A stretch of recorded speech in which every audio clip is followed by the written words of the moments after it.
Dentro de la unidad del programa de Ingeniería Aplicada se encuentra este tema de pavimentos, que es una de las tantas obras que el ingeniero puede diseñar y construir. A partir de la necesidad del hombre de poder trasladarse de un lado a otro, de un sitio a otro, se fueron creando los distintos tipos de caminos. O sea, eran obras que nos garantizaban o nos permitían poder desplazarnos de un lugar a otro, para poder transportar objetos, para poder sacar sus productos. Entonces, de acuerdo a cómo avanza el trabajo que se hace en ese sitio, en ese lugar que denominamos camino, que une dos puntos, a medida que se incrementa el trabajo y a medida que se empiezan a incorporar materiales en el terreno del lugar, van generándose los distintos tipos de calzada o de senderos o de lo que llamamos camino, ¿no? Si ustedes ven, pueden apreciar que a medida que aumenta el trabajo también aumenta el costo, pero aumentan los beneficios. Entonces, desde una simple calzada sin ni un tratamiento más que quitarle la vegetación, a la más costosa y la más cómoda y la que tiene mayor beneficio, que es la calzada pavimentada. Entonces vamos, a medida que se incrementa el trabajo y se incrementa el costo, vamos pasando de una simple calzada sin tratamiento a una calzada de suelo o tierra del terreno del lugar, un poco atrás, digamos, pasándole una máquina, aplanándola, nivelándola, y a medida que se empiezan a incorporar materiales nuevos, por ejemplo, ven el famoso ripio, que es un conjunto, una mezcla de agregado grueso o piedras de distintos tamaños con suelos. Entonces ya se agrega ese nuevo elemento, lo hace más costoso, pero más cómodo. Podemos transitarlo cuando hay inconvenientes climáticos, hasta llegar a lo que vamos a ver, que es la calzada pavimentada, que es la que más costo tiene. ¿Por qué? Porque ese material que incorporamos al terreno o al suelo del lugar es más caro, y dura más y es más cómodo. El problema de la ejecución de obras de pavimentación que garanticen la posibilidad de tránsito de vehículos es en realidad tan antiguo como el hombre mismo. Civilizaciones clásicas del Medio Oriente, Egipto, China, etc., los imperios incas y mayas dejaron evidencias históricas de mucho interés respecto a redes de caminos incipientes. El Imperio Romano quizás ofrece el primer ejemplo en el sentido moderno de cómo una red caminera bien construida y conservada contribuía a la conquista y al dominio universal. Los incas y los mayas construyeron sus caminos aglutinando bloques de piedra con morteros naturales y los afilaban, los alisaban en la superficie de rodaje. En aquel entonces ya unían un bloque con otro con morteros o argamasas naturales. Los pavimentos romanos consistían en grandes bloques rocosos con buen acomodo. Los disponían bien acomodados unos con otros y los apoyaban en el terreno natural, pero ya tenían un concepto, como ustedes pueden ver en la figura, en la imagen, de distintas capas, como que iban tratando un poco mejor el suelo natural, para después acomodar encima las piedras.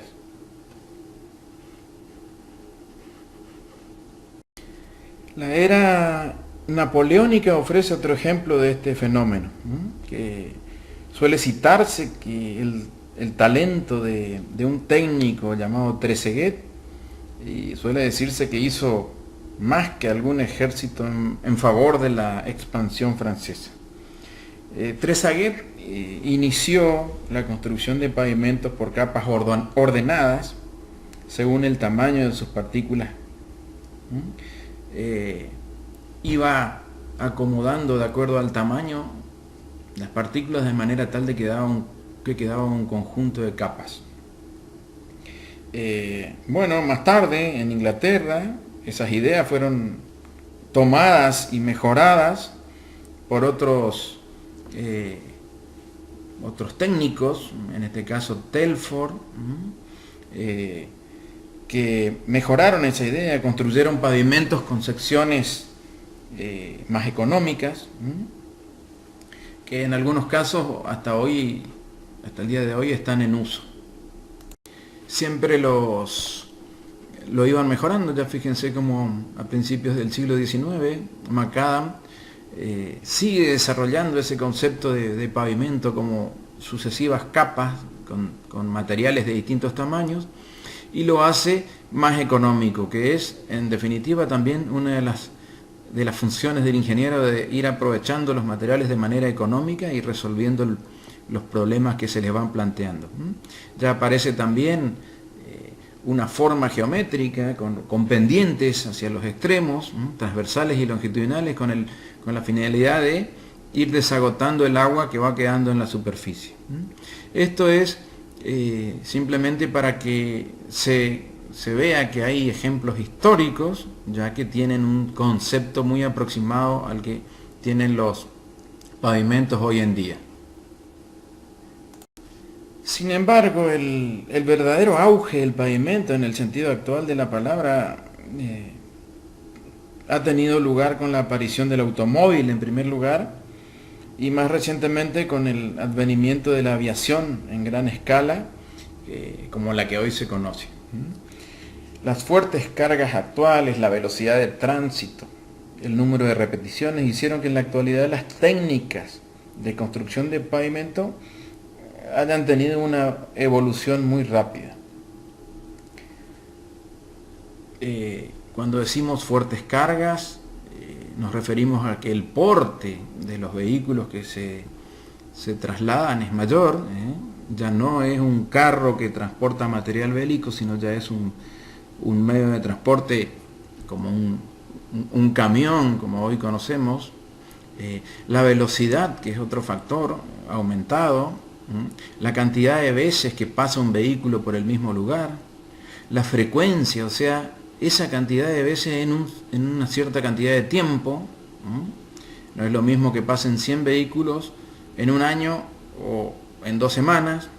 Así que eso hizo esa evolución del transporte y de los vehículos en la actualidad, hizo también que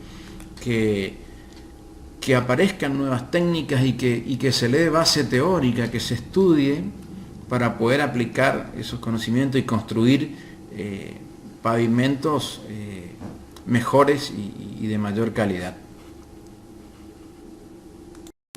En el transcurso de la carrera van a tener materias específicas que les enseñan a diseñar y a calcular caminos o vías de comunicación conformadas por pavimento. Pero desde el punto de vista de nuestra materia, podemos entender por pavimento a la capa o conjunto de capas comprendidas entre la subrasante y la superficie de rodamiento de una obra vial, cuya finalidad es proporcionar una superficie de rodamiento uniforme, resistente al tránsito de los vehículos, al intemperismo producido por los agentes naturales o cualquier otro agente perjudicial. Como función estructural, un pavimento tiene la de transmitir adecuadamente los esfuerzos a la subrasante, de modo que ésta no se deforme de manera perjudicial, que pueda soportar las cargas para la cual fue diseñada. Por subrasante entendemos a la superficie de la terraza del suelo natural, que nosotros preparamos adecuadamente para poder fundar o cimentar ahí nuestra obra, que es ese conjunto de capas al que llamamos pavimento. Hay dos tipos de pavimentos básicos, que son los rígidos y los flexibles. Rápidamente, después entraremos en detalle. El rígido está conformado, si vamos desde la superficie hacia abajo, por una losa de hormigón, luego una base y luego ya aparece la subrasante. Y el pavimento flexible, esa carpeta de rodamiento de la que hablamos, la que ocupamos cuando transitamos, en donde nos apoyamos, es una capa bituminosa, o sea, asfalto. Y luego viene las capas hacia abajo, base, subbase y subrasante, que es donde se apoya nuestra obra, nuestro pavimento. Vamos a ver rápidamente qué función cumplen las distintas capas. Primero en el pavimento flexible. Si empezamos por la capa inferior, o sea la subbase, es la que está a continuación de nuestra terraza o nuestra subrasante, vemos que va a servirnos de transición entre esa subrasante, ese lugar donde apoyamos el pavimento, y la capa superior, que es la que va a ser de mayor calidad. Entonces, digamos que es como una transición entre la subrasante y la capa superior. Generalmente se la construye con suelo del lugar, que tiene que estar preparado. En algunas ocasiones se lo mejora al suelo del lugar, adicionándole algún otro material como cercal. Pero lo que necesitamos lograr es que las capas inferiores, que tienen menos calidad, sean más económicas. Entonces es lo que se trata de poner siempre en mayor espesor las capas inferiores de menor calidad. Otra de las funciones es de evitar incrustaciones, o sea, tenemos que lograr de que el suelo del lugar no ingrese o no intente ingresar o invadir nuestro paquete superior, que es el pavimento.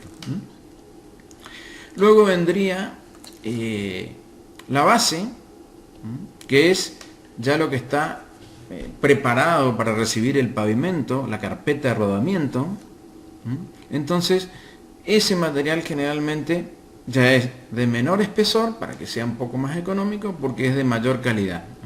En algunas ocasiones se incorporan materiales granulados, como ser de distintas granulometrías, como ser arena o piedra, y muchas veces también se usa el suelo próximo al lugar, o el mismo suelo que se ha quitado del terraplén, siempre y cuando cumpla con los requerimientos. Entonces, en conclusión, sigue teniendo también una función económica, o sea, tenemos que lograr que a medida que las capas superiores, que son de más calidad, cuando vamos a los pavimentos rígidos, en general nos encontramos con menos capas. Fíjense que en el anterior teníamos una subbase y ahora solamente aparece la base. La base tiene funciones similares en los dos pavimentos. Siempre brindar apoyo uniforme a la carpeta superior, siempre funciones de tratar de evitar que ingrese el agua ya que proviene de las napas. Es mala palabra en las obras de ingeniería, porque socava y degrada nuestras fundaciones, que es donde nosotros apoyamos las obras. Otra de las funciones es, como decíamos, protegerla de las incrustaciones, de los cambios volumétricos del terreno natural o de la subrasante. Y fíjense que la capa superior, o la losa de hormigón, aparte, además de tener la función de color y textura y de superficie uniforme como tenía el pavimento flexible, también tiene una función importante, y que es la función estructural, porque la losa de hormigón tiene por sí misma una cierta resistencia superior a la resistencia que tiene la carpeta asfáltica en el pavimento flexible. O sea que la gran diferencia entre entre las carpetas superiores o la superficie de rodamiento de los dos pavimentos es que en los flexibles la carpeta de rodamiento no tiene función estructural, es solamente uniformidad, textura y color. Sin embargo, en los pavimentos rígidos sí tiene una función estructural, porque el material mismo tiene no mucha pero cierta resistencia en sí mismo.